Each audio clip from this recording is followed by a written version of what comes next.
എന്ന ആരാധന, ദൈവത്തിനാരാധന,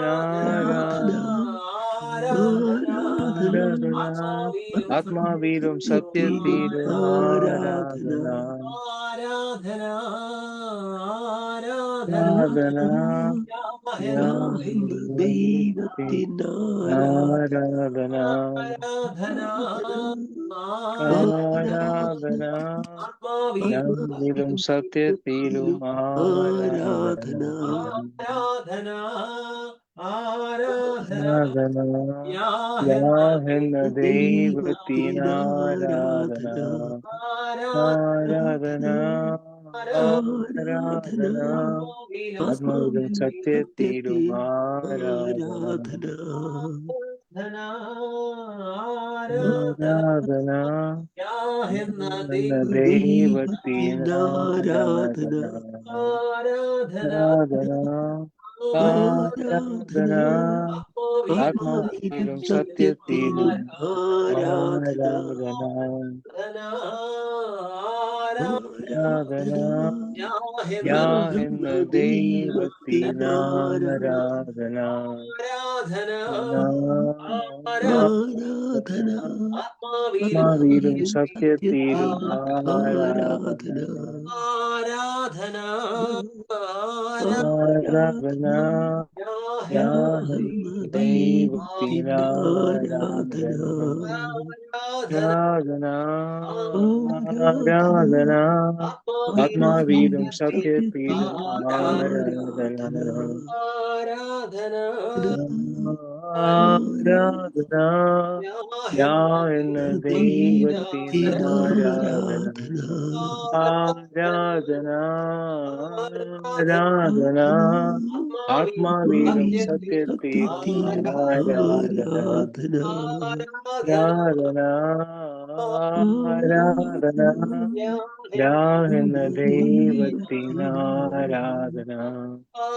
ആരാധന, ആരാധന, ആത്മാവിലും സത്യത്തിലും സത്യത്തിലും ആരാധന, ആരാധന, ആത്മാവിലും സത്യത്തിലും ആരാധന, ആത്മാവിലും സത്യത്തിലും ആരാധന. ആരാധന, ആരാധന, യേശു നല്ലവൻ, അവൻ വല്ലഭൻ, വല്ലഭൻ അവന്റെ ദയയോ എന്നും എന്നുമുള്ളത്, യേശു നല്ലവൻ, നല്ലവൻ അവൻ വല്ലഭൻ, അവൻ വല്ലഭൻ, അവൻ അവൻ ദയയോ അവൻ ദയയോ എന്നുമുള്ളത്, ദയയുള്ളത്തിൻ ഇരച്ചിൽ പോലെ സ്തുതിച്ചു സ്തുതിച്ചിടുക അവന്റെ നാം അവന്റെ നാമം പെരുവെള്ളത്തിൻ ഇരച്ചിൽ പോലെ പോലെ സ്തുതിച്ചിടുക സ്തുതിച്ചിടും സ്തുതിച്ചിടുക അവന്റെ നാമം. നാമം. ഹല്ലേലൂയ, ഹല്ലേലൂയ, ഹല്ലേലൂയ, ഹല്ലേലൂയ, ഹല്ലേലൂയ, ഹല്ലേലൂയ. മഹത്വവും ജ്ഞാനവും സ്തോത്രവും ബഹുമാനം ശക്തിയും ശക്തിയും ബലവും ബലവും യേശുവിന്. യേശുവിന്.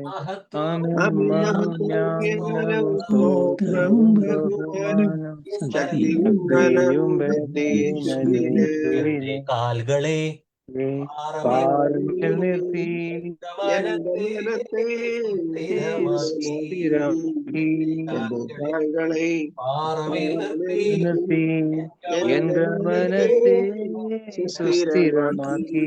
പുതിയൊരു പുതിയൊരു പാട്ട് എനിക്കു എനിക്കു തന്നു തന്നു എൻ ദൈവത്തിന് സ്തുതികൾ തന്നെ. ഹല്ലേലൂയ. ഹല്ലേലൂയ, എൻ ദൈവ ദൈവത്തിന് സ്തുതികൾ സ്തുതികൾ തന്നെ. തന്നെ. ഹല്ലേലൂയ. ഹല്ലേലൂയ, ഹല്ലേലൂയ. ഹല്ലേലൂയ, ഹല്ലേലൂയ. ഹല്ലേലൂയ, ഹല്ലേലൂയ. ഹല്ലേലൂയ. മഹത്വവും മഹത്വവും ജ്ഞാനവും ജ്ഞാനവും സ്തോത്രവും സ്തോത്രവും ബഹുമാനം ബഹുമാനം ബഹുമാനം ശക്തിയും ശക്തിയും ബലവും ബലവും യേശുവിന്. യേശുവിന്. മഹത്വവും ജ്ഞാനവും ജ്ഞാനവും സ്തോത്രവും സ്തോത്രവും ബഹുമാനം ബഹുമാനം ശക്തിയും ശക്തിയും ബലവും ബലവും യേശുവിന്. യേശുവിന്. ഹല്ലേലൂയ, ഹല്ലേലൂയ. ഹല്ലേലൂയ, ഹല്ലേലൂയ. ഹല്ലേലൂയ.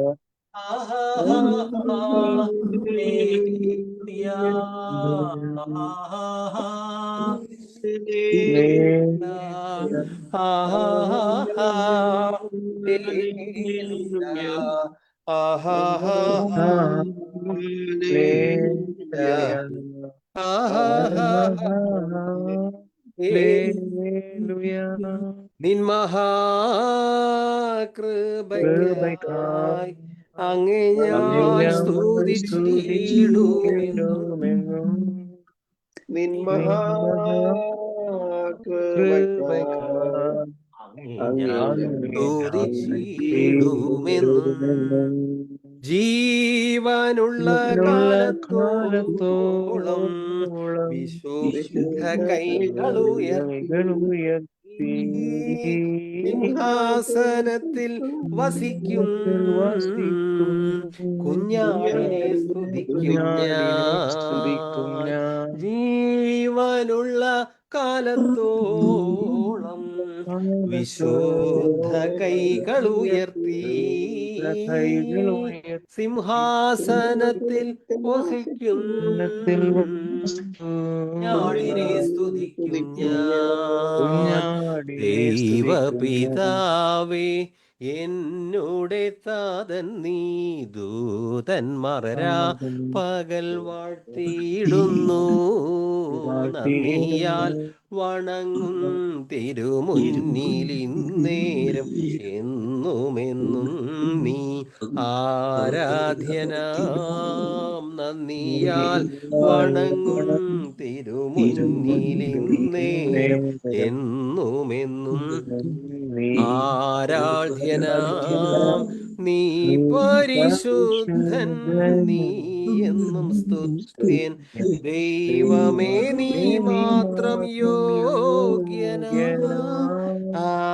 ആരാധനയും സ്തുതി ബഹുമാനവും സ്വീകരിക്കാനെന്നും നീ യോഗ്യനാ ആരാധനയും സ്തുതി ബഹുമാനവും സ്വീകരിക്കാനെന്നും നീ യോഗ്യനാം യേശുവേ നാഥ കർത്തനാം രക്ഷകൻ ദൂതന്മാരാ പകൽ വാഴ്ത്തിയിടുന്നു നന്ദിയാൽ വണങ്ങും തിരുമുന്നിലിന്നേരം എന്നുമെന്നും നീ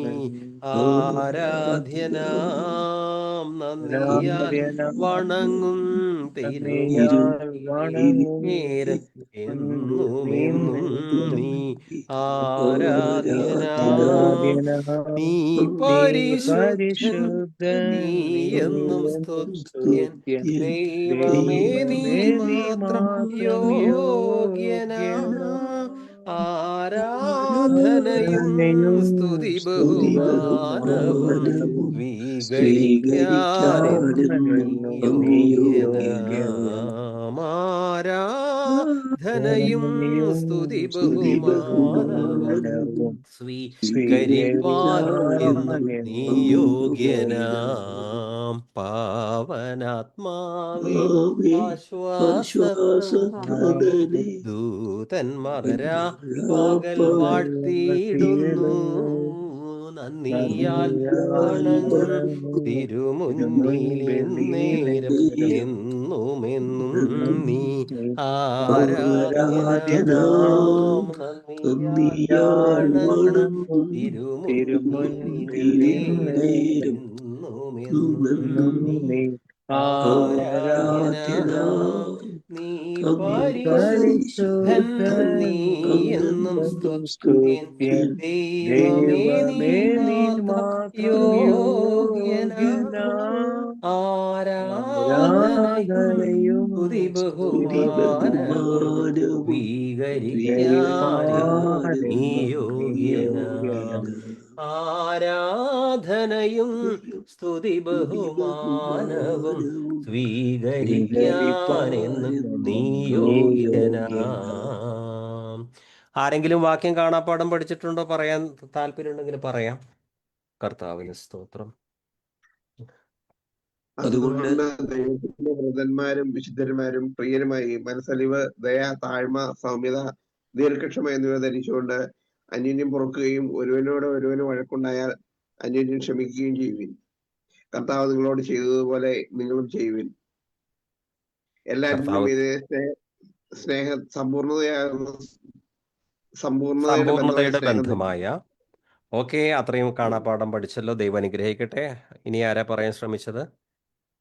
അതുകൊണ്ട് ദൈവത്തിന്റെ വൃദ്ധന്മാരും വിശുദ്ധന്മാരും പ്രിയരുമായി മനസ്സലിവ്, ദയ, താഴ്മ, സൗമ്യത, ദീർഘക്ഷമ എന്നിവ ധരിച്ചുകൊണ്ട് അന്യോന്യം പൊറുക്കുകയും ഒരുവനോട് ഒരുവന് വഴക്കുണ്ടായാൽ അന്യോന്യം ക്ഷമിക്കുകയും ചെയ്യുവിൻ. കർത്താവ് അനുഗ്രഹിക്കട്ടെ. ഇനി ആരെങ്കിലും പറയുന്നുണ്ടോ? ദൈവനാമത്തിന് മഹത്വമുണ്ടാകട്ടെ. എല്ലാ ആരാധനയും സ്തുതിയും സ്തോത്രവും സർവശക്തനായ പിതാവായ ദൈവത്തിന് അവിടുത്തെ പ്രിയപുത്രനായ ക്രിസ്തു മുഖാന്തരം അർപ്പിക്കുന്നു. കൊളോസ്യ ലേഖനം 3-ാം അധ്യായം 12 തൊട്ട് വായിക്കുന്നു. അതുകൊണ്ട് ദൈവത്തിൻ്റെ വൃതന്മാരും വിശുദ്ധന്മാരും പ്രിയരുമായി മനസ്സലിവ്, ദയ, താഴ്മ, സൗമ്യത, ദീർഘക്ഷമ എന്നിവ ധരിച്ചുകൊണ്ട് അന്യോന്യം പൊറുക്കുകയും. ഈ 3-ാം അധ്യായത്തിൽ ധരിക്കുക എന്നുള്ള വാക്യം ആവർത്തിച്ച് പറയുന്നുണ്ട്. എഫേസ്യ ലേഖനത്തിൽ ദൈവത്തിൻ്റെ സർവായുധ വർഗം ധരിക്കണം പിശാചിനോട് എതിർക്കുവാൻ. ഇവിടെ ഇത് വിശുദ്ധിയുടെ വസ്ത്രം ധരിക്കുവാനാണ് പറഞ്ഞിരിക്കുന്നത്. നമ്മുടെ കയ്യിൽ സർവായുധ വർഗം, മാനുഷികായുധങ്ങളല്ല, ദൈവത്തിൻ്റെ സർവായുധ വർഗം, അത് എഫേസ്യ ലേഖനം 6-ാം അധ്യായത്തിലുണ്ട്. ഇനി ഇവിടെ പഴയ മനുഷ്യനെ ഉപേക്ഷിച്ച് പുതിയ മനുഷ്യനെ ധരിക്കണം. ആ പുതിയ മനുഷ്യൻ്റെ സ്വഭാവമാണ് ഇവിടെ പറഞ്ഞിരിക്കുന്നത്. ഈ സ്വഭാവം ഒരു വ്യക്തിയിലുണ്ടെങ്കിൽ അതൊരു വസ്ത്രം ധരിക്കുന്നത് പോലെ അവൻ അത് ധരിച്ചിരിക്കുകയാണ്.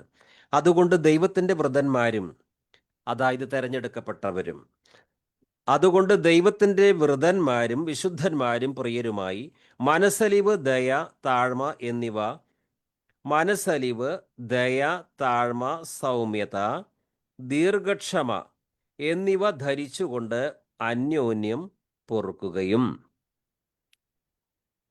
ഇതിൽ നമ്മൾ മനസ്സലിവ് എന്താണ്, ദയ എന്താണ്, താഴ്മ, സൗമ്യത, അതിനെക്കുറിച്ച് ചിന്തിച്ചു വരികയാണ്. ഒരു വിശ്വാസി ധരിക്കേണ്ട കാര്യങ്ങളാണ് ഇവിടെ എഴുതിയിരിക്കുന്നത്. 1 തിമോത്തി 6-ാം അധ്യായം 11 തൊട്ട്, എന്നാൽ ദൈവിക മനുഷ്യനായ നീ ഇവയിൽ നിന്ന് ഓടിയകലണം. നീതി, ദൈവഭക്തി, വിശ്വാസം, സ്നേഹം, സ്ഥിരത, സൗമ്യത എന്നിവയെ ഉന്നം വയ്ക്കുക. അപ്പസ്തോലനായ പൗലോസ് തിമോത്തിക്ക് ലേഖനം എഴുതുമ്പോൾ അദ്ദേഹത്തിന് നൽകുന്ന നിർദ്ദേശം നീതി, ദൈവഭക്തി, വിശ്വാസം, സ്നേഹം, സ്ഥിരത, സൗമ്യത. ഒരു സുവിശേഷകനിൽ, ഒരു വിശ്വാസിയിൽ കാണേണ്ട ഒരു ഗുണമാണ് സൗമ്യത. വിശ്വാസത്തിൻ്റെ നല്ല പോരാട്ടം നടത്തുകയും നിത്യജീവനെ മുറുകെ പിടിക്കുകയും ചെയ്യുക. ഇതിലേക്കാണല്ലോ നീ വിളിക്കപ്പെട്ടിരിക്കുന്നത്. അനേകം സാക്ഷികളുടെ മുമ്പാകെ നീ ഇത് ദൃഢമായി ഏറ്റുപറഞ്ഞിട്ടുള്ളതാണല്ലോ. നമ്മുടെ സംസാരം എങ്ങനെയായിരിക്കണം? തർക്കിക്കാൻ വരുന്നവരോട് എങ്ങനെ മറുപടി പറയണം? 1 പത്രോസ് 3-ാം അധ്യായം 3 തൊട്ട്. ഓക്കെ, 1 പത്രോസ് 3:15. ക്രിസ്തുവിനെ കർത്താവായി നിങ്ങളുടെ ഹൃദയത്തിൽ പൂജിക്കുവിൻ. നിങ്ങൾക്കുള്ള പ്രത്യാശയെപ്പറ്റി വിശദീകരണം ആവശ്യപ്പെടുന്ന ഏവരോടും മറുപടി പറയാൻ സദാ സന്നദ്ധരായിരിക്കുവിൻ. സൗമ്യതയോടെ മറുപടി പറയണം. ഇനി സ്ത്രീകൾക്ക് ബാഹ്യമായ അലങ്കാരങ്ങളല്ല വേണ്ടത്. പിന്നെ എന്താണ്? സൗമ്യത കൊണ്ട് അവർ അലങ്കരിക്കണം. സജീവ് ബ്രദർ വായിക്കാം. 1 പത്രോസ് 3-ാം അധ്യായം 3 തൊട്ട് 6 വരെ വായിക്കാം. നിങ്ങളുടെ അലങ്കാരം തലമുടി പിന്നുന്നതും പൊന്നണിയുന്നതും വസ്ത്രം ധരിക്കുന്നതും ഇങ്ങനെ പുറമേയുള്ളതല്ല, സൗമ്യതയും സാവധാനമുള്ള മനസ്സ് എന്ന അക്ഷയഭൂഷണമായ ഹൃദയത്തിന്റെ ഗൂഢമനുഷ്യൻ തന്നെ ആയിരിക്കണം. അതു ദൈവസന്നിധിയിൽ വിലയേറിയതാകുന്നു. ഇങ്ങനെയല്ലോ പണ്ട് ദൈവത്തിൽ പ്രത്യാശ വച്ചിരുന്ന വിശുദ്ധ സ്ത്രീകൾ തങ്ങളെ തന്നെ അലങ്കരിച്ച് ഭർത്താക്കന്മാർക്കു കീഴടങ്ങിയിരുന്നത്. അങ്ങനെ സാറ അബ്രഹാമിനെ യജമാനൻ എന്ന് വിളിച്ച് അനുസരിച്ചിരുന്നു. നന്മ ചെയ്ത് യാതൊരു ഭീഷണിയും പേടിക്കാതിരുന്നാൽ നിങ്ങൾ അവളുടെ മക്കൾ ആയിത്തീരുന്നു. 1 പത്രോസ് 3 തൊട്ട്. ബാഹ്യമോടികളായ പിന്നിയ മുടിയോ സ്വർണാഭരണമോ വിശേഷ വസ്ത്രങ്ങളോ അല്ല നിങ്ങളുടെ അലങ്കാരം. പിന്നെയോ ദൈവസന്നിധിയിൽ വിശിഷ്ടമായ സൗമ്യവും ശാന്തവുമായ ആത്മാവാകുന്ന അനശ്വരരത്നം അണിഞ്ഞ ആന്തരിക വ്യക്തിത്വം. ശാന്തതയും സൗമ്യതയും ഒരു വിശ്വാസിനിയായ സ്ത്രീക്കുണ്ടെങ്കിൽ അതാണ് അവൾ അണിഞ്ഞിരിക്കുന്ന അനശ്വരരത്നം. ബാഹ്യമോടികളായ സ്വർണം, വെള്ളി, പിന്നിയ മുടി അതിനേക്കാളൊക്കെ എത്രയോ വിലപ്പെട്ടതാണ് ഒരു ദൈവഭക്ത ധരിച്ചിരിക്കുന്ന ഈ അനശ്വരരത്നം. അതെന്താണ്? ദൈവസന്നിധിയിൽ വിശിഷ്ടമായ സൗമ്യവും ശാന്തവുമായ ആത്മാവാകുന്ന അനശ്വരരത്നം. ഒരു സ്ത്രീ 100 പവന്റെ ആഭരണം ധരിച്ചിരിക്കുന്നു. ദൈവം അത് കണ്ട് ഇംപ്രസ്ഡ് ആകുന്നില്ല. ഒരു സ്ത്രീ രത്നമാല ധരിച്ചിരിക്കുന്നു, 1,00,000 രൂപയുടെ സാരി ധരിച്ചിരിക്കുന്നു. അത് കണ്ട് ദൈവം ഇംപ്രസ്ഡ് ആകുന്നില്ല. പിന്നെ ദൈവം എന്താണ് കാര്യമാക്കുന്നത്? ദൈവസന്നിധിയിൽ വിശിഷ്ടമായ ആഭരണം. അതാണ് പത്രോസ് പറയുന്നത്. ദൈവത്തിന് ഇംപ്രസ്ഡ് ആകുന്ന ആഭരണം എന്താണ്? ദൈവസന്നിധിയിൽ വിശിഷ്ടമായ സൗമ്യവും ശാന്തവുമായ ആത്മാവാകുന്ന അനശ്വരരത്നം. ആ ആഭരണം എന്താണ്? അനശ്വരരത്നം അണിഞ്ഞ ആന്തരിക വ്യക്തിത്വം. ദൈവത്തിൽ പ്രത്യാശ വച്ചിരുന്ന വിശുദ്ധ സ്ത്രീകൾ മുമ്പ് ഇപ്രകാരം തങ്ങളെ തന്നെ അലങ്കരിക്കുകയും തങ്ങളുടെ ഭർത്താക്കന്മാർക്ക് വിധേയരായിരിക്കുകയും ചെയ്തിട്ടുണ്ട്. എല്ലാ സ്ത്രീകൾക്കും ഇത് ബാധകമാണോ? ദൈവത്തിൽ പ്രത്യാശ വച്ചിരുന്ന വിശുദ്ധ സ്ത്രീകൾ മുമ്പ് ഇപ്രകാരം തങ്ങളെ തന്നെ അലങ്കരിക്കുകയും.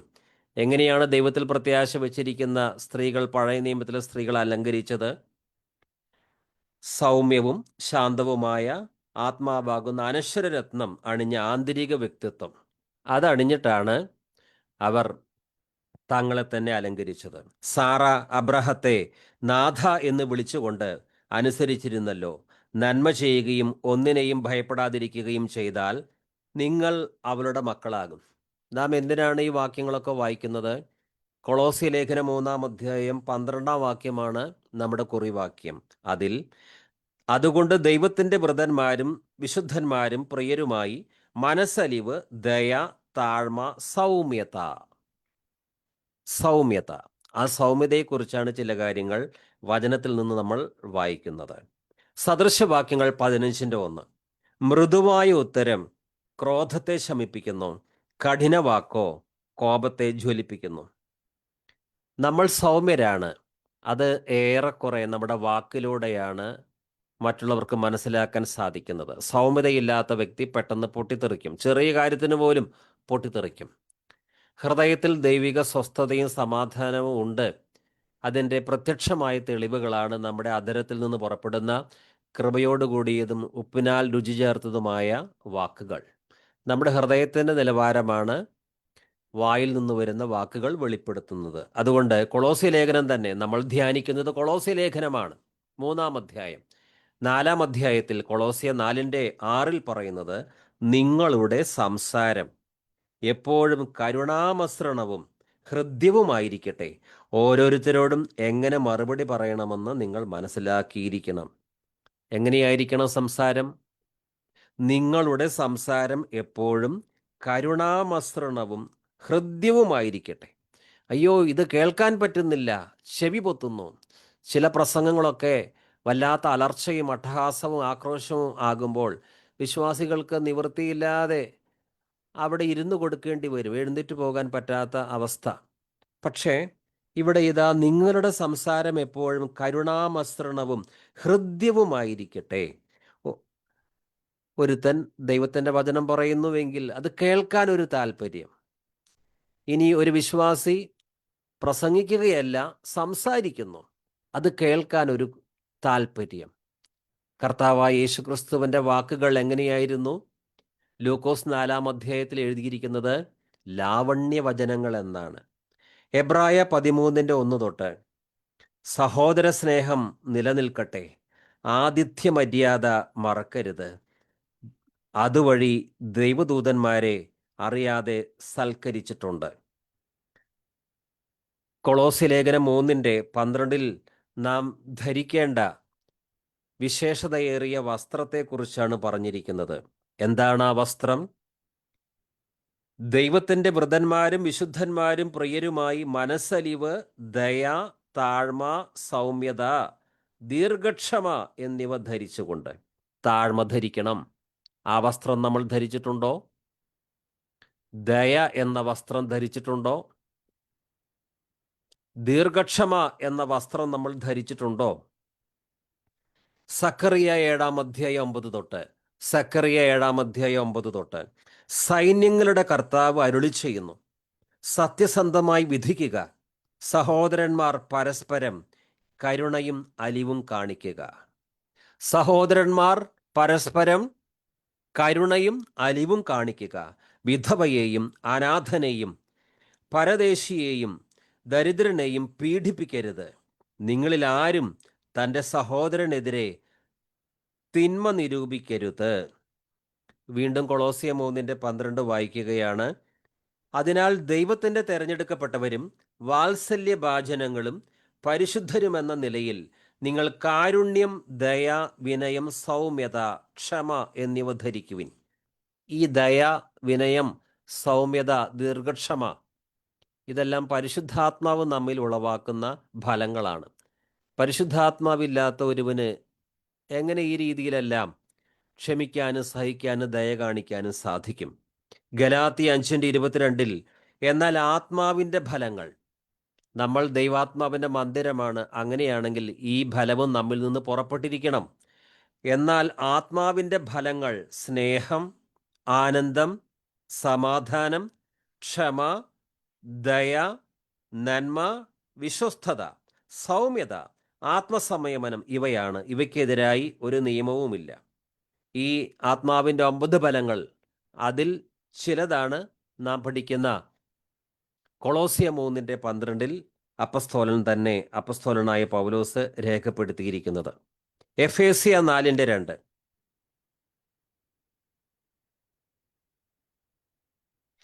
ഒരാൾക്ക് എഫേസ്യ 4:2 ഒന്ന് കിട്ടുകയാണെങ്കിൽ വായിക്കാം. എഫേസ്യ ലേഖനം 4:2 എഫേസ്യ 4:2. ഓക്കെ.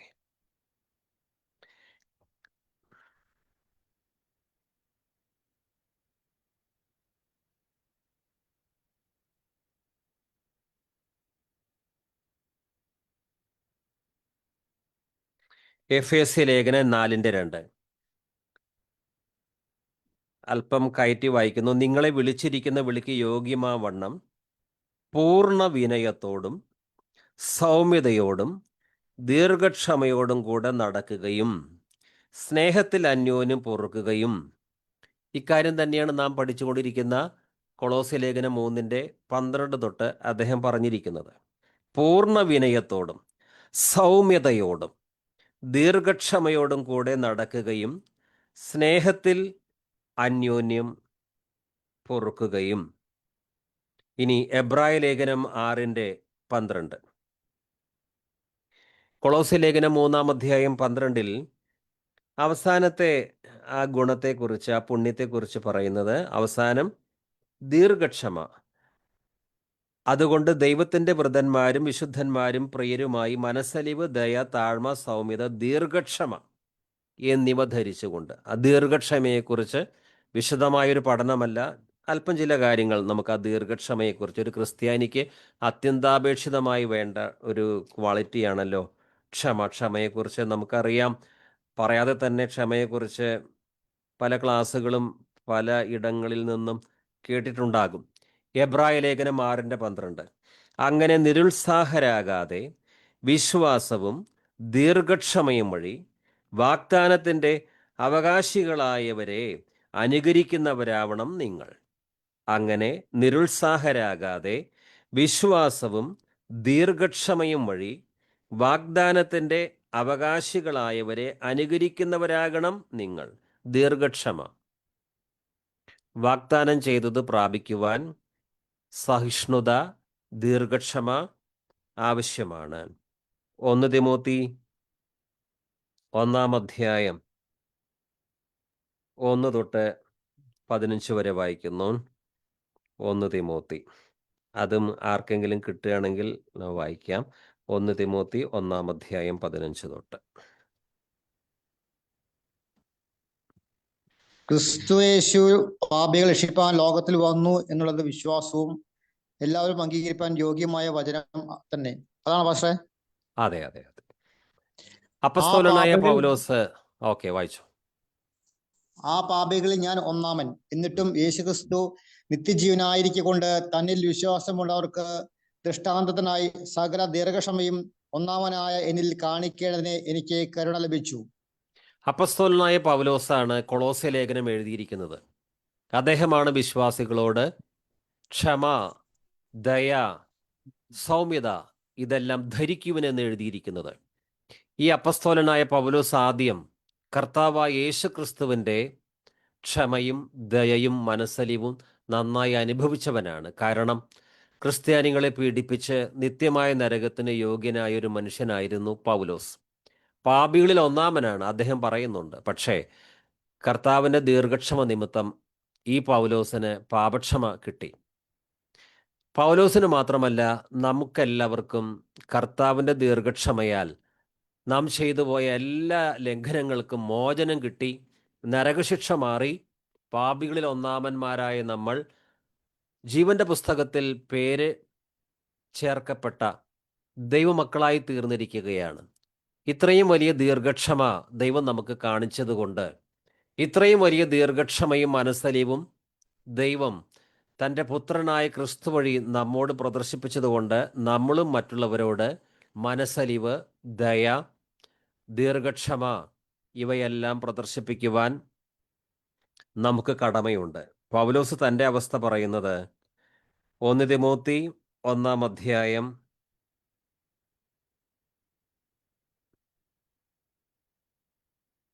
ഇപ്പോൾ ഏത് വാക്യം ബ്രദർ വായിച്ചത്? ഇപ്പോൾ 1 തിമോത്തി 1 അധ്യായം 15 തൊട്ട്. ഓക്കെ, 1 തിമോത്തി 1:15 തൊട്ട്. ക്രിസ്തു യേശു പാപികളെ രക്ഷിക്കുവാൻ ലോകത്തിൽ വന്നു എന്നുള്ളത് വിശ്വാസ്യവും എല്ലാവരും അംഗീകരിക്കുവാൻ യോഗ്യവുമായ വചനം തന്നെ. ആ പാപികളിൽ ഞാൻ ഒന്നാമൻ. എന്നിട്ടും യേശു ക്രിസ്തു നിത്യജീവനായിക്കൊണ്ട് തന്നിൽ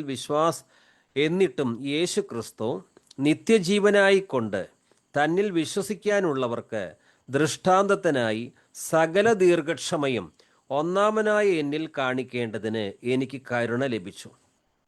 പാപികളിൽ ഒന്നാമനായ പൗലോസിനോട് യേശു ക്രിസ്തുവിന് ദീർഘക്ഷമ കാണിക്കാമെങ്കിൽ പാപികളിൽ ഒന്നാമന്മാരല്ലാത്തവരോട് എത്രത്തോളം ദീർഘക്ഷമ കാണിക്കാൻ പറ്റും?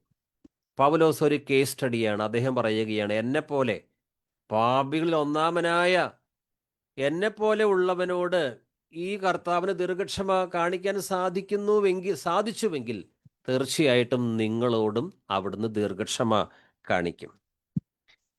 എന്നിട്ടും യേശു ക്രിസ്തു നിത്യജീവനായിക്കൊണ്ട് തന്നിൽ വിശ്വസിക്കാനുള്ളവർക്ക് ദൃഷ്ടാന്തത്തിനായി സകല ദീർഘക്ഷമയും ഒന്നാമനായി എന്നിൽ കാണിക്കേണ്ടതിന്.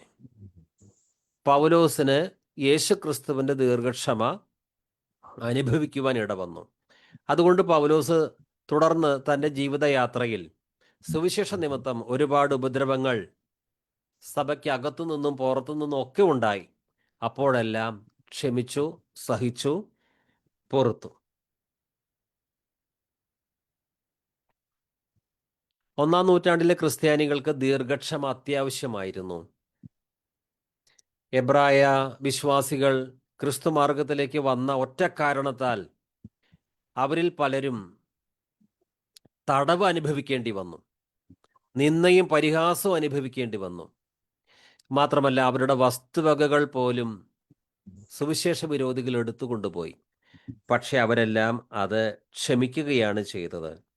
ദീർഘക്ഷമ ഉണ്ടെങ്കിൽ മാത്രമേ വസ്തുവകകൾ എടുത്തുകൊണ്ടു പോകുമ്പോൾ ക്ഷമിക്കാൻ സാധിക്കൂ. ചിലർ പറയും, എന്നെ കൊന്നാലും എൻ്റെ വസ്തു ഞാൻ നിനക്ക് തരില്ല. കാരണം പണം, വസ്തു അവയൊക്കെ ചില വ്യക്തികൾ സ്വന്തം ജീവനേക്കാൾ ഉപരിയായി സ്നേഹിക്കുന്ന കാര്യങ്ങളാണ്. ചത്താലും ഞാൻ ഇത് തരില്ല എന്ന് പറയുന്ന ആളുകൾ ലോകത്തിലുണ്ട്. പക്ഷേ ദീർഘക്ഷമ എന്ന ഗുണം നമുക്കുണ്ടെങ്കിൽ എബ്രായ ലേഖനം 10-32 തൊട്ട്, നിങ്ങൾ പ്രബുദ്ധരാക്കപ്പെട്ടതിന് ശേഷം കഷ്ടപ്പാടുകളോട് കഠിനമായി പൊരുതി നിന്ന ആ കഴിഞ്ഞ കാലങ്ങൾ ഓർക്കുവിൻ. ചിലപ്പോഴെല്ലാം നിങ്ങൾ വേദനയ്ക്കും അധിക്ഷേപത്തിനും പരസ്യമായി വിഷയമാക്കപ്പെടുകയും മറ്റു ചിലപ്പോൾ ഇവ സഹിച്ചവരുമായി പങ്കുചേരുകയും ചെയ്തു. തടങ്കലിലായിരുന്നപ്പോൾ നിങ്ങൾ വേദനകൾ പങ്കിട്ടു. ധനത്തിൻ്റെ അപഹരണം സന്തോഷത്തോടെ നിങ്ങൾ സഹിച്ചു. ധനത്തിൻ്റെ അപഹരണം, വസ്തുക്കളുടെ അപഹാരം അവർ സന്തോഷത്തോടെ സഹിച്ചു. കാരണം സ്വർഗത്തിൽ നിലനിൽക്കുന്ന ഉത്തമ സമ്പത്തുണ്ട് എന്ന ബോധ്യമാണ് അവർക്ക് അപ്രകാരം സഹിക്കുവാൻ, വസ്തുക്കളുടെ നഷ്ടം പോലും സഹിക്കുവാൻ ഇടയാക്കി കൊടുത്തത്. തടങ്കലിലായിരുന്നപ്പോൾ ചിലപ്പോഴെല്ലാം നിങ്ങൾ വേദനയ്ക്കും അധിക്ഷേപത്തിനും പരസ്യമായി വിഷയമാക്കപ്പെടുകയും മറ്റു ചിലപ്പോൾ ഇവ സഹിച്ചവരുമായി പങ്കുചേരുകയും ചെയ്തു. തടങ്കലിലായിരുന്നപ്പോൾ നിങ്ങൾ വേദനകൾ പങ്കിട്ടു. ധനത്തിൻ്റെ അപഹരണം സന്തോഷത്തോടെ നിങ്ങൾ സഹിച്ചു. എന്തെന്നാൽ കൂടുതൽ ഉത്കൃഷ്ടവും ശാശ്വതവുമായ ധനം നിങ്ങൾക്കുണ്ടെന്ന് നിങ്ങൾ അറിഞ്ഞിരുന്നു. ഇത് സ്വർഗീയ നിക്ഷേപമാണ്. അവർ സ്വർഗത്തിൽ ധാരാളം നിക്ഷേപം സ്വരൂപിച്ച് കൂട്ടിയിട്ടുണ്ട്. ഈ ഭൂമിയിലെ വസ്തുവകകൾ നഷ്ടപ്പെടുമ്പോൾ അങ്ങനെയുള്ളവർക്ക് മനക്ലേശമില്ല. നിങ്ങളുടെ ആത്മധൈര്യം നിങ്ങൾ നശിപ്പിച്ചു കളയരുത്. അതിന് വലിയ പ്രതിഫലം ലഭിക്കാനിരിക്കുന്നു. ദൈവത്തിൻ്റെ ഇഷ്ടം നിറവേറ്റി അവിടുത്തെ വാഗ്ദാനം പ്രാപിക്കുവാൻ നിങ്ങൾക്ക് സഹനശക്തി ആവശ്യമായിരിക്കുന്നു. സഹനശക്തി തന്നെയാണ് ദീർഘക്ഷമ.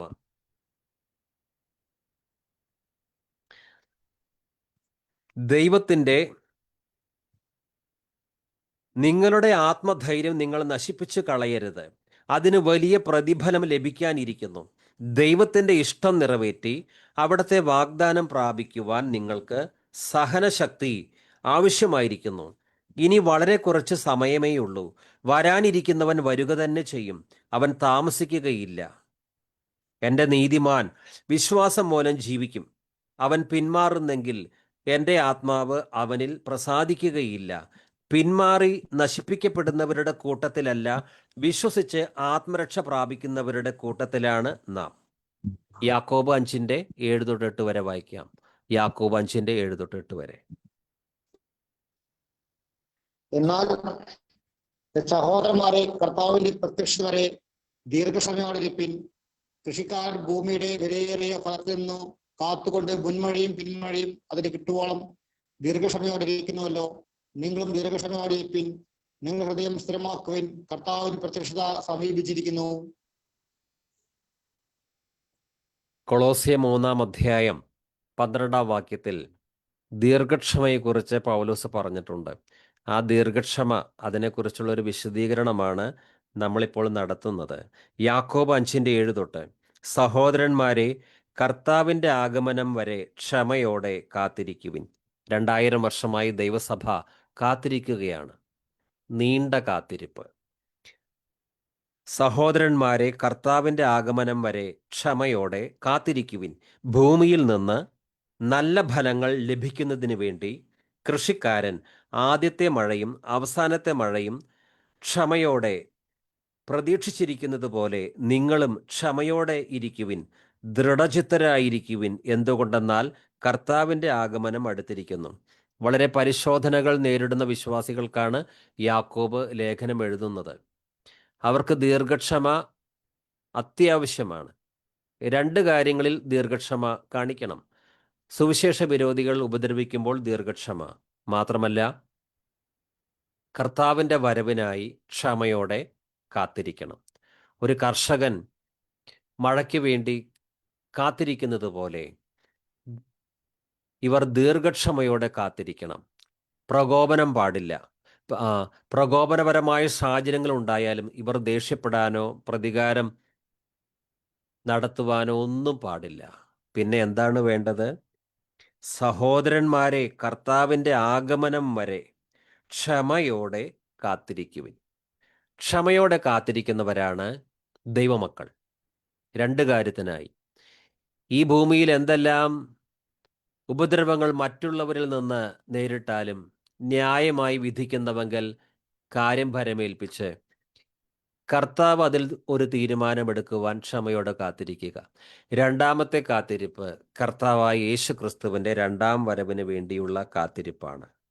യാക്കോബ് 5-ാം അധ്യായം 10 തൊട്ട്, സഹോദരന്മാരെ, കർത്താവിൻ്റെ നാമത്തിൽ സംസാരിച്ച പ്രവാചകന്മാരെ സഹനത്തിൻ്റെയും ദീർഘക്ഷമയുടെയും മാതൃകയായി നിങ്ങൾ സ്വീകരിക്കുവിൻ.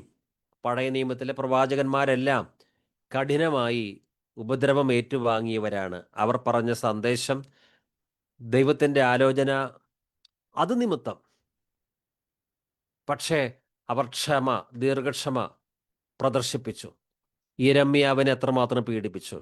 ഇനി ദീർഘക്ഷമയുടെ കാര്യത്തിൽ ഏറ്റവും നല്ല ഉദാഹരണം ഇയ്യോബാണ്. അതാണ് യാക്കോബ് തുടർന്ന് പറയുന്നത്. യാക്കോബ് 5:10 തൊട്ട്, സഹോദരന്മാരെ, കർത്താവിൻ്റെ നാമത്തിൽ സംസാരിച്ച പ്രവാചകന്മാരെ സഹനത്തിൻ്റെയും ക്ഷമയുടെയും മാതൃകയായി നിങ്ങൾ സ്വീകരിക്കുവിൻ. പൊട്ടിത്തെറിക്കുന്ന വിശ്വാസികളുണ്ടാകാം നമ്മുടെ ചുറ്റുപാടിലും. അവരെയൊന്നും മാതൃകയാക്കരുത്. സഹോദരന്മാരെ, കർത്താവിൻ്റെ നാമത്തിൽ സംസാരിച്ച പ്രവാചകന്മാരെ സഹനത്തിൻ്റെയും ക്ഷമയുടെയും മാതൃകയായി നിങ്ങൾ സ്വീകരിക്കുവിൻ. ഇതാ, പീഡനം സഹിക്കുന്നവരെ ഭാഗ്യവാന്മാരായി നാം കരുതുന്നു. ആരാണ് ഭാഗ്യവാന്മാർ? പ്രോസ്പെരിറ്റി മെസ്സേജ് കേട്ട് കൂടുതൽ പണം, കൂടുതൽ ഉയർച്ച, കാശ്, വാഹനം, വീട്, അതിൻ്റെ പുറകെ ഓടുന്നവരല്ല ഭാഗ്യവാന്മാർ. പിന്നെ ആരാണ്? ഇതാ, ഉപദ്രവം സഹിക്കുന്നവരെ ഭാഗ്യവാന്മാരായി നാം കരുതുന്നു. കർത്താവിൻ്റെ നാമത്തിൽ പീഡകൾ ഏറ്റുവാങ്ങുന്നവരാണ് ഭാഗ്യവാന്മാർ. തിരിച്ചടിക്കുന്നവരല്ല ഭാഗ്യവാന്മാർ, ക്ഷമയോടെ സഹിക്കുന്നവർ. യാക്കോബ് 1:12 നമ്മോട് പറയുന്നുണ്ട്, പരീക്ഷ ക്ഷമയോടെ സഹിക്കുന്നവൻ ഭാഗ്യവാൻ. അവൻ കൊള്ളാകുന്നവനായി തെളിഞ്ഞ ശേഷം കർത്താവ് തന്നെ സ്നേഹിക്കുന്നവർക്ക് വാഗ്ദത്തം ചെയ്ത ജീവകിരീടം ലഭിക്കും. പരീക്ഷകൾ വരുമ്പോൾ ദീർഘക്ഷമ കാണിക്കണം. പരീക്ഷ ക്ഷമയോടെ സഹിക്കുന്ന മനുഷ്യൻ എന്നാണ് മറ്റൊരു പരിഭാഷയിൽ. പരീക്ഷ എങ്ങനെ സഹിക്കണം? ക്ഷമയോടെ. അയ്യോ, ഞാൻ സഹിച്ചു മടുത്തു എന്ന് പറഞ്ഞ് പൊട്ടിത്തെറിക്കാൻ നമുക്ക് അനുവാദമില്ല. സഹോദരന്മാരെ, കർത്താവിൻ്റെ നാമത്തിൽ സംസാരിച്ച പ്രവാചകന്മാരെ സഹനത്തിൻ്റെയും ക്ഷമയുടെയും മാതൃകയായി നിങ്ങൾ സ്വീകരിക്കുവിൻ. ഇതാ, ഉപദ്രവം സഹിക്കുന്നവരെ ഭാഗ്യവാന്മാരായി നാം കരുതുന്നു. കരുതാറുണ്ടോ? ഉപദ്രവം സഹിക്കുന്നവരെ നാം ഭാഗ്യവാന്മാരായി കരുതുന്നു. ഇയ്യോബിൻ്റെ ദീർഘസഹനത്തെപ്പറ്റി അഥവാ ദീർഘക്ഷമ, ഇയ്യോബിൻ്റെ ദീർഘക്ഷമയെപ്പറ്റി നിങ്ങൾ കേട്ടിട്ടുണ്ടല്ലോ. കർത്താവ് അവസാനം അവനോട് എന്തു ചെയ്തുവെന്നും അവിടുന്ന് എത്രമാത്രം ദയയും കാരുണ്യവും ഉള്ളവനാണെന്നും നിങ്ങൾക്കറിയാമല്ലോ. സജീവ് ബ്രദർ 1 പത്രോസ് 2-ാം അധ്യായം 20 തൊട്ട് 24 വരെ വായിക്കാം. അവിടെയും ഈ ദീർഘക്ഷമയെക്കുറിച്ച് പറയുന്നുണ്ട്. നിങ്ങൾ കുറ്റം ചെയ്തിട്ട് അടികൊള്ളുന്നത് സഹിച്ചാൽ എന്തോ യശസ്സുള്ളൂ? അല്ല, നന്മ ചെയ്തിട്ട് കഷ്ടം സഹിച്ചാൽ അത് ദൈവത്തിന് പ്രസാദം. അതിനായിട്ടല്ലോ നിങ്ങളെ വിളിച്ചിരിക്കുന്നത്. ക്രിസ്തുവും നിങ്ങൾക്ക് വേണ്ടി കഷ്ടം അനുഭവിച്ചു. നിങ്ങൾ അവന്റെ കാൽച്ചുവട് പിന്തുടരുവാൻ ഒരു മാതൃക വെച്ച് പോയിരിക്കുന്നു. അവൻ പാപം ചെയ്തിട്ടില്ല, അവന്റെ വായിൽ വഞ്ചന ഒന്നും ഉണ്ടായിരുന്നില്ല. തന്നെ ശകാരിച്ചിട്ട് പകരം ശകാരിക്കാതെയും കഷ്ടം അനുഭവിച്ചിട്ട് ഭീഷണം പറയാതെയും ന്യായമായി വിധിക്കുന്നവെങ്കിൽ കാര്യം പരമേൽപ്പിക്കത്രേ ചെയ്തത്. നാം പാപം സംബന്ധിച്ച് മരിച്ചു, നീതിക്ക് ജീവിക്കേണ്ടതിനെ അവന്റെ ശരീരത്തിൽ നമ്മുടെ പാപങ്ങളെ ചുമന്നുകൊണ്ട് ക്രൂശിൽ കയറി. അവന്റെ അടിപ്പിണരാൽ നിങ്ങൾക്ക് സൗഖ്യം വന്നിരിക്കുന്നു. ഏറ്റവും കൂടുതൽ ദീർഘക്ഷമ ഈ ലോകത്തിൽ മറ്റു മനുഷ്യരോട് കാണിച്ചത് യേശു ക്രിസ്തുവാണ്. ആ ക്രിസ്തുവിൻ്റെ ദിവ്യ സ്വഭാവം നമ്മിൽ നിന്ന് വെളിപ്പെടണം.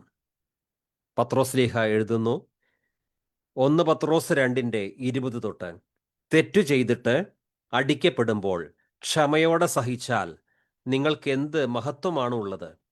നിങ്ങൾ നന്മ ചെയ്തിട്ട് ഉപദ്രവം സഹിക്കേണ്ടി വന്നാൽ അത് ദൈവസന്നിധിയിൽ പ്രീതികരമാണ്. ലോകത്തിലെ മനുഷ്യർ പറയാറുണ്ട്, ഞാൻ തെറ്റ് ചെയ്തിട്ടാണ് എനിക്ക് ഉപദ്രവം കിട്ടിയതെങ്കിൽ കുഴപ്പമില്ലായിരുന്നു, ഞാൻ നന്മ ചെയ്തിട്ടാണ് എനിക്ക് ഈ രീതിയിൽ കയ്പ് വെള്ളം കുടിക്കേണ്ടി വന്നത്, അതെങ്ങനെ സഹിക്കും?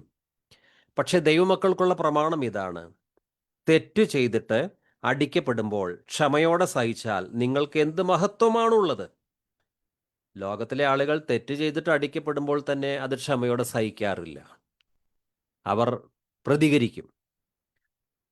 തെറ്റു ചെയ്തിട്ട് അടിക്കപ്പെടുമ്പോൾ ക്ഷമയോടെ സഹിച്ചാൽ നിങ്ങൾക്ക് എന്ത് മഹത്വമാണുള്ളത്.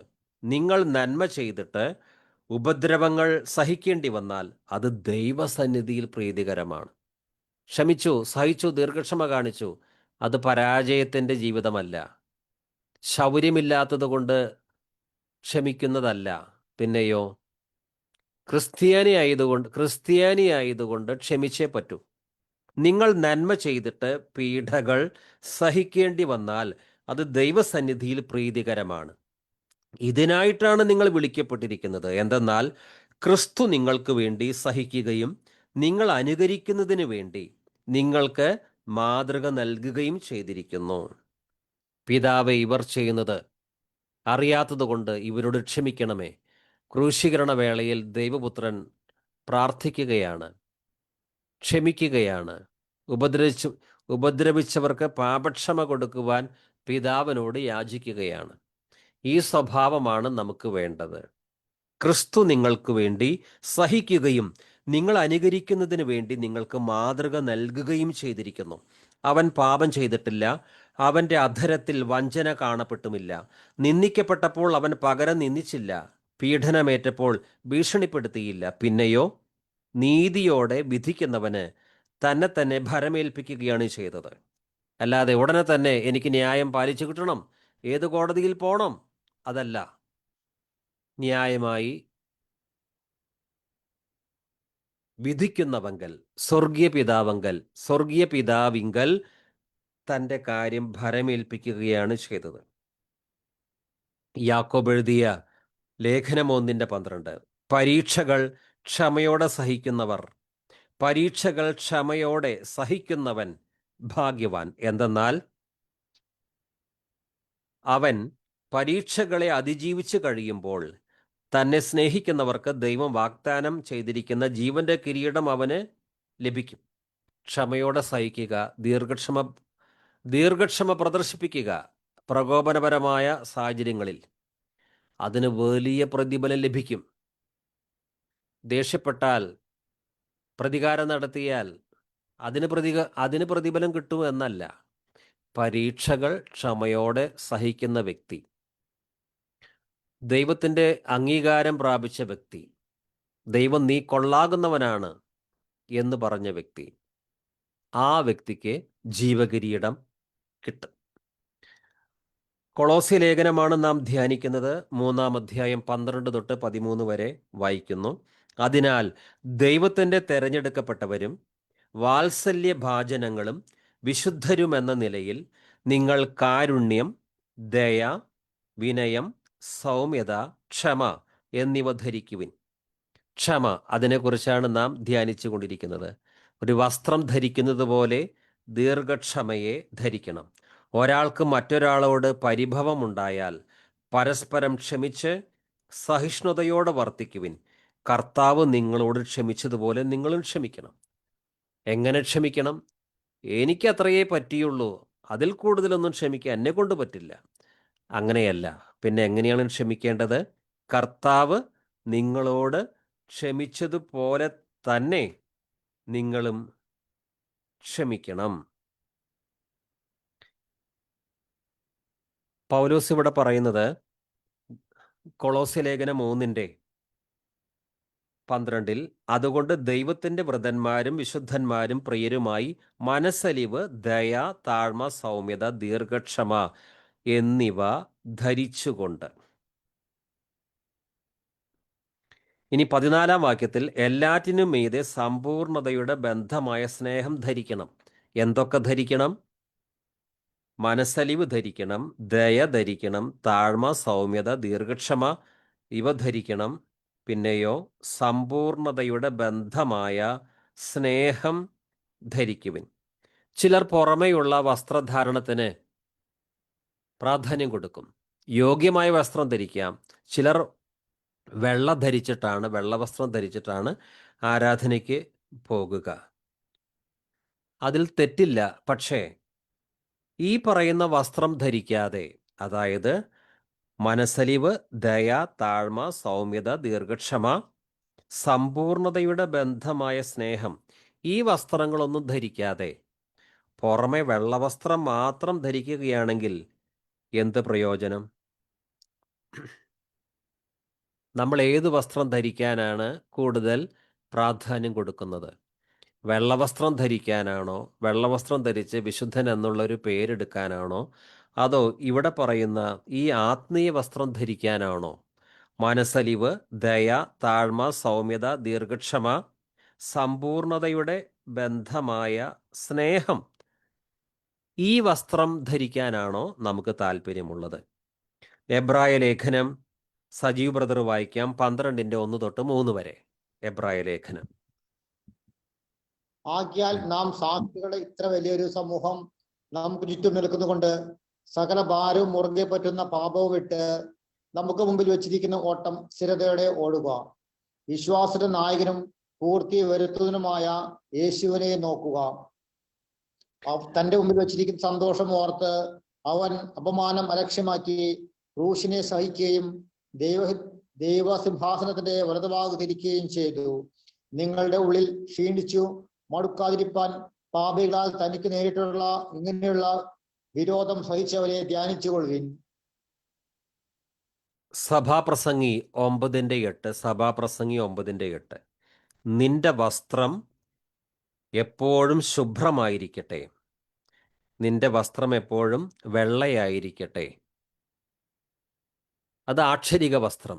പുതിയ നിയമത്തിൽ വെള്ളവസ്ത്രം ധരിക്കണമെന്നോ ചുവപ്പ് വസ്ത്രം ധരിക്കണമെന്നോ അങ്ങനെ പറയുന്നില്ല. യോഗ്യമായ വസ്ത്രം ധരിക്കാം. പക്ഷേ ഇത്തരത്തിലുള്ള ആത്മീയ വസ്ത്രം ധരിച്ചേ പറ്റൂ. അത് നിർബന്ധമാണ്. അതെന്താണ്? മനസ്സലിവ്, ദയ, താഴ്മ, സൗമ്യത, ദീർഘക്ഷമ, സമ്പൂർണതയുടെ ബന്ധമായ സ്നേഹം എന്നിവ ധരിക്കുവിൻ. അത് ധരിക്കാതെ വെള്ളവസ്ത്രം മാത്രം ധരിച്ചിട്ട് എന്ത് പ്രയോജനമാണ്? ഇനി ദീർഘക്ഷമ നമുക്ക് ലഭിക്കുവാൻ ഒരു വഴി ഇതാണ്. നമുക്ക് വേണ്ടി കഷ്ടം സഹിച്ച യേശുവിനെ ധ്യാനിക്കുക. യേശു കടന്നുപോയ ആ പീഡനങ്ങൾ, ഉപദ്രവങ്ങൾ, അത് ധ്യാനിക്കുമ്പോൾ നാം ഏൽക്കുന്ന കഷ്ടതകൾ, ഉപദ്രവങ്ങളൊക്കെ എത്രയോ നിസ്സാരമാണെന്ന് നമുക്ക് മനസ്സിലാകും. എബ്രായ ലേഖനം 12:1. നമുക്ക് ചുറ്റും സാക്ഷികളുടെ വലിയ സമൂഹം ഉള്ളതിനാൽ നമ്മെ വിഷമിപ്പിക്കുന്ന ഭാരവും പാപവും നമുക്ക് നീക്കിക്കളയാം. നമുക്കായി നിശ്ചയിച്ചിരിക്കുന്ന ഈ ഓട്ടപ്പന്തയം സ്ഥിരോത്സാഹത്തോടെ നമുക്ക് ഓടിത്തീർക്കാം. നമ്മുടെ വിശ്വാസത്തിൻ്റെ നാഥനും അതിനെ പൂർണ്ണതയിൽ എത്തിക്കുന്നവനുമായ യേശുവിനെ മുന്നിൽ കണ്ടുകൊണ്ട് വേണം ഓടാൻ.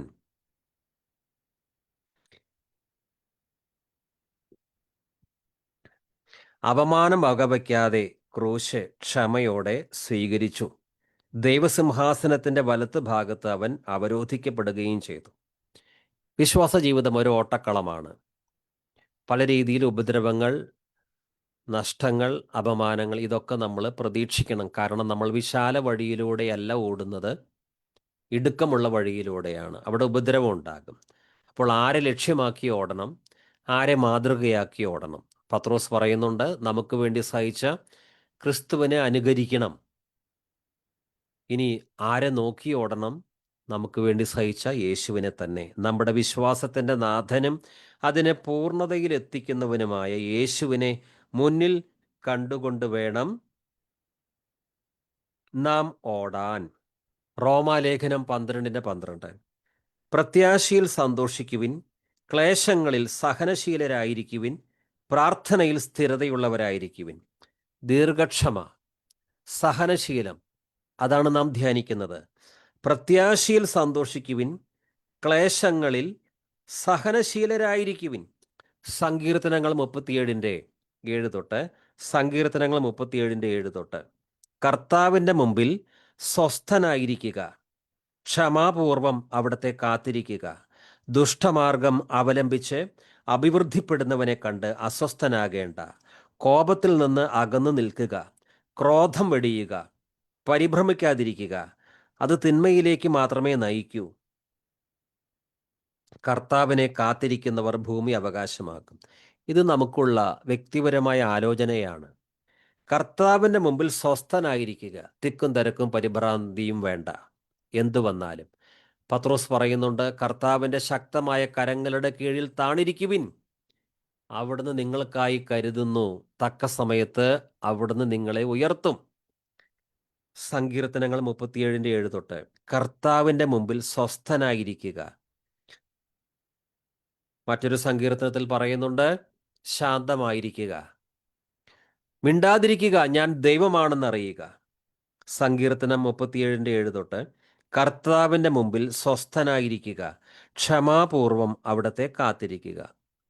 എന്തു വന്നാലും ഈ കാര്യത്തിൽ കർത്താവ് എന്താണോ ഒരു തീരുമാനമെടുക്കുന്നത് അതുവരെ ഞാൻ ക്ഷമയോടെ കാത്തിരിക്കും. അതിനു മുമ്പ് ഞാൻ എൻ്റെ ജഡം കൊണ്ട് പ്രവർത്തിക്കുകയോ പറയുകയോ ഇല്ല. ക്ഷമാപൂർവം അവിടത്തെ കാത്തിരിക്കുക, ദുഷ്ടമാർഗം അവലംബിച്ച് അഭിവൃദ്ധിപ്പെടുന്നവനെ കണ്ട് അസ്വസ്ഥനാകേണ്ട. സൂത്രവും തട്ടിപ്പും കാണിച്ച് പെട്ടെന്ന് കാര്യസാധ്യം നേടിയെടുക്കുന്ന വ്യക്തികളുണ്ടാകാം. മുഷിഞ്ഞു പോകരുത്. ദുഷ്ടമാർഗം അവലംബിച്ച് അഭിവൃദ്ധിപ്പെടുന്നവനെ കണ്ട് അസ്വസ്ഥനാകേണ്ട, കോപത്തിൽ നിന്ന് അകന്നു നിൽക്കുക, ക്രോധം വെടിയുക, പരിഭ്രമിക്കാതിരിക്കുക, അത് തിന്മയിലേക്ക് മാത്രമേ നയിക്കൂ. ഇനി കർത്താവിനെ കാത്തിരിക്കുന്നവർക്ക് ആ പുതിയ ഭൂമിയിലും ആകാശത്തിലും ഓഹരിയുണ്ടാകും. കർത്താവിനെ കാത്തിരിക്കുന്നവർ ഭൂമി കൈവശമാക്കും. ഇനി ദീർഘക്ഷമയില്ലാതെ പെട്ടെന്ന് ശുണ്ഠി, മുൻകോപമാണ് നമ്മുടെ കൈമുതൽ എങ്കിലോ? സഭാപ്രസംഗി 7:9. സഭാപ്രസംഗി 7:9. ക്ഷിപ്രകോപം അരുത്, കോപം ഭോഷന്റെ മടിയിൽ വിശ്രമിക്കുന്നു. പെട്ടെന്നുള്ള കോപം, ക്ഷിപ്രകോപം അരുത്, കോപം ഭോഷന്റെ മടിയിൽ വിശ്രമിക്കുന്നു. നമ്മെ യേശു സ്നേഹിച്ചു, സ്വന്തം പ്രാണൻ തന്ന് സ്നേഹിച്ചു. ആ കർത്താവിനെ നാം സ്നേഹിക്കുന്നവരാണെങ്കിൽ, നമ്മെ സ്നേഹിച്ച കർത്താവിനെ നാം സ്നേഹിക്കുന്നവരാണെങ്കിൽ എന്തും നമുക്ക് ക്ഷമിക്കാൻ പറ്റും, സഹിക്കാൻ പറ്റും, പൊറുക്കാൻ പറ്റും, മനസ്സലിവ് കാണിക്കാൻ പറ്റും. ഉൽപ്പത്തിയിൽ നിന്ന് സജീവ് ബ്രദർ വായിക്കാം. ഉൽപ്പത്തി 29:19-20. അതിനു ലാബാൻ, ഞാൻ അവളെ അന്യപുരുഷനു കൊടുക്കുന്നതിലും നിനക്ക് തരുന്നതും നല്ലത്, എന്നോട് കൂടെ പാർക്ക എന്ന് പറഞ്ഞു. അങ്ങനെ യാക്കോബ് റാഹേലിനു വേണ്ടി 7 സംവത്സരം സേവ ചെയ്തു. അവൻ അവളെ സ്നേഹിക്കൊണ്ട് അത് അവന് അല്പകാലം പോലെ തോന്നി. ഉൽപ്പത്തി 29:19 തൊട്ട്. ലാബാൻ പറഞ്ഞു, അവളെ മറ്റാർക്കെങ്കിലും കൊടുക്കുന്നതിനേക്കാൾ നല്ലത് നിനക്ക് തരുന്നതാണ്, എൻ്റെ കൂടെ പാർത്തുകൊള്ളുക. അങ്ങനെ റാഹേലിനു വേണ്ടി യാക്കോബ് 7 കൊല്ലം പണിയെടുത്തു. അവളോടുള്ള സ്നേഹം മൂലം ആ വർഷങ്ങൾ ഏതാനും നാളുകളായേ അവന് തോന്നിയുള്ളൂ. റാഹേലിനെ യാക്കോബ് സ്നേഹിച്ചു. അവളെ സ്വന്തമാക്കണമെങ്കിൽ 7 വർഷം കൂടി ജോലിയെടുക്കണം. അങ്ങനെ റാഹേലിനു വേണ്ടി യാക്കോബ് 7 കൊല്ലം പണിയെടുത്തു. പക്ഷേ ആ 7 വർഷം അവൻ എങ്ങനെയാണ് ചെലവഴിച്ചത്? അവളോടുള്ള സ്നേഹം മൂലം ആ വർഷങ്ങൾ ഏതാനും നാളുകളായേ അവന് തോന്നിയുള്ളൂ. 7 വർഷം എത്ര പെട്ടെന്നാണ് പോയത്. എന്താണ് കാരണം? 7 വർഷം വെറുതെ ഇരിക്കുകയല്ല, വിശ്രമിക്കുകയല്ല, കഠിനമായി ലാബാന് വേണ്ടി ജോലി ചെയ്യുകയാണ്. ഒരു പരാതിയില്ല, പിറുപിറുപ്പില്ല. അന്യായമായൊരു കാര്യമാണ്. വാസ്തവത്തിൽ റാഹേലിൻ്റെ അപ്പൻ ചതിക്കുകയാണ്. പക്ഷേ നമുക്കറിയാം, കർത്താവായ യേശു ക്രിസ്തുവിനെ സ്നേഹിച്ച പൗലോസ് ഒരുപാട് കഷ്ടതകൾ സഹിച്ചു. അദ്ദേഹം എന്താ പറഞ്ഞത്? ക്രിസ്തുവിൻ്റെ സ്നേഹത്തിൽ നിന്ന് നമ്മെ വേർപിരിക്കുന്നത് ആരാണ്?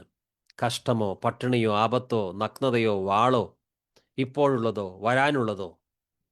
കർത്താവായ യേശു ക്രിസ്തുവിൻ്റെ സ്നേഹത്തിൽ നിന്ന് എന്നെ വേർപിരിക്കുവാൻ, നമ്മെ വേർപിരിക്കുവാൻ ഇവയ്ക്കൊന്നിനും ശേഷിയില്ല.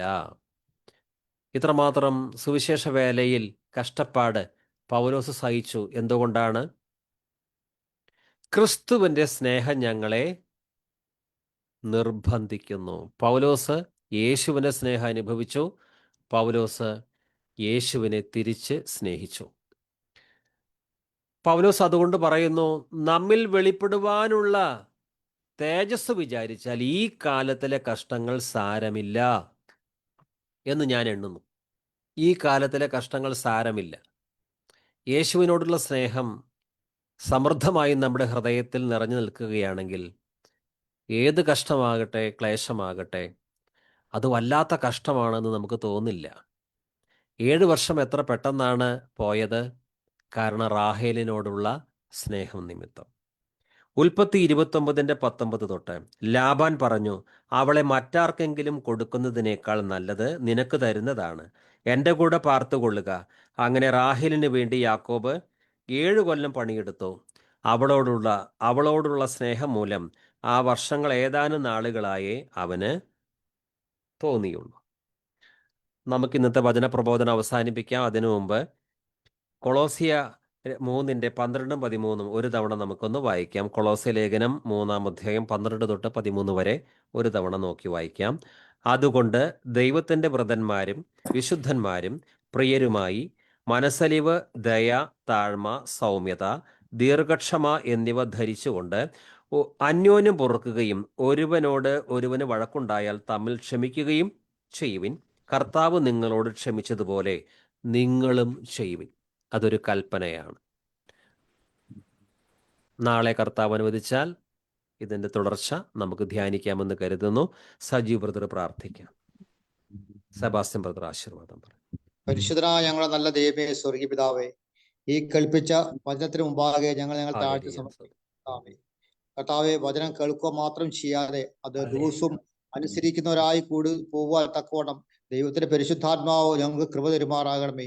ഓരോ ദിവസവും ഓരോ നിമിഷവും കൃപയ്ക്കുമേൽ കൃപ ഞങ്ങൾക്ക് തന്ന് ഞങ്ങളെ ബലപ്പെടുത്തി വചനത്തിൽ ഉറച്ച് കർത്താവിന് വരുവോളം വിശ്വസ്തരായിരിക്കുവാൻ തക്കവണ്ണം ഞങ്ങളെ പണിപ്പെടുമാറാകണമേ കർത്താവെ. അതിനുവേണ്ടി ഞങ്ങൾ തന്നെ താഴ്ത്തി സമർപ്പിക്കുന്നു. ഞങ്ങളെ പ്രാർത്ഥനകളും യാചനകളും എല്ലാ അപേക്ഷകളും എല്ലാം കേട്ടതിനായിട്ട് സ്തോത്രം. മഹത്വം മംഗളം യേശുവിന്റെ നാമത്തിൽ തന്നെ ആമേൻ. ആമേൻ. പിതാവായ ദൈവത്തിന്റെ സ്നേഹവും പുത്രനായ യേശു കർത്താവിന്റെ കൃപയും പരിശുദ്ധാത്മാവിന്റെ കൂട്ടായ്മയും സകല വിശുദ്ധരോടും കൂടി ഇരിക്കുമാറാകട്ടെ.